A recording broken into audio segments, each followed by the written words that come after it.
Merci d'être venu m'interroger. C'est très très important. Là, ça me fout un petit peu en boule. Je suis très aigri en ce moment parce qu'il y a trop de n'importe quoi qui se promène là, sur Internet, sur tous les Internets d'ailleurs. Les gens ils disent n'importe quoi et tout le monde se voile la face. Tout le monde se raconte n'importe quoi et partage tout et n'importe quoi. Le gouvernement nous cache des choses et tout le monde le sait. Moi je vais vous dire la vraie vérité parce que moi je la connais la vraie vérité. Et j'ai tout étudié, j'ai tout vu, j'ai tout lu. Et je l'ai vu sur Facebook en plus. Et je suis pas le seul à le penser. Donc c'est bien que les gens en parlent aujourd'hui. Moi je vais vous dire d'où ça vient, cette maladie là qui fait qu'on est tous enfermés depuis un mois. Tout ça, c'est le complot des boulangers. Parce que les boulangers, ils avaient tout à gagner dans cette histoire. Et c'est les seuls qui s'en sortent bien. Regardez, il y a plein de coïncidences qui font que du coup, ça fait des preuves. C'est obligé. Regardez, boulangerie, c'est le même nombre de lettres que coronavirus. Première étape. Qui avait le plus à gagner dans cette maladie? Parce que cette maladie, il ne faut pas oublier que du coup, elle tue que des vieux. Qui avait tout intérêt à se débarrasser des vieux? Les boulangers. Et pourquoi? Parce que les vieux, ils mettent 3 plombes à choisir leur pain, à choisir leur gâteau, et du coup ça fait moins de clients qui passent. Alors qui avait tout intérêt à se débarrasser des vieux? Les boulangers. Moi j'ai une tante qui connaît quelqu'un qui travaille dans un hôpital, et qui peut vous dire que du coup, en réanimation, on voit 0 boulanger. Ok? Et ça c'est encore une preuve.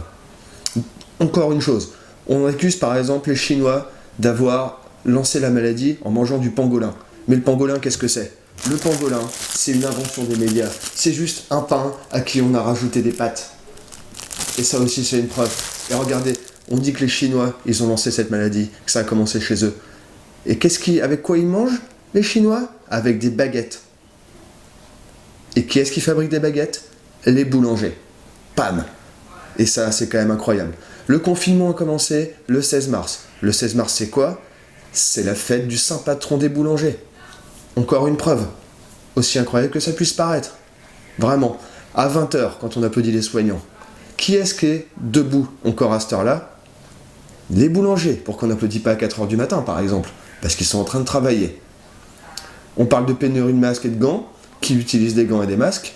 Les boulangers, pour préparer leur pain. Encore une preuve. Alors moi j'en ai marre, il faut que les gens le sachent. Il faut partager tout ça.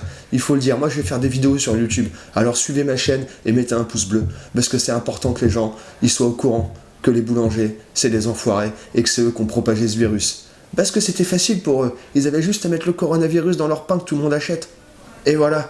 Et qui est encore ouvert pendant ce confinement? Les boulangers. Étonnamment. Je pense qu'à un moment, on nous cache des choses et on ne veut pas nous dire la vraie vérité. Mais moi, je le dis haut et fort sur YouTube. Aujourd'hui, tout ça, c'est à cause des boulangers.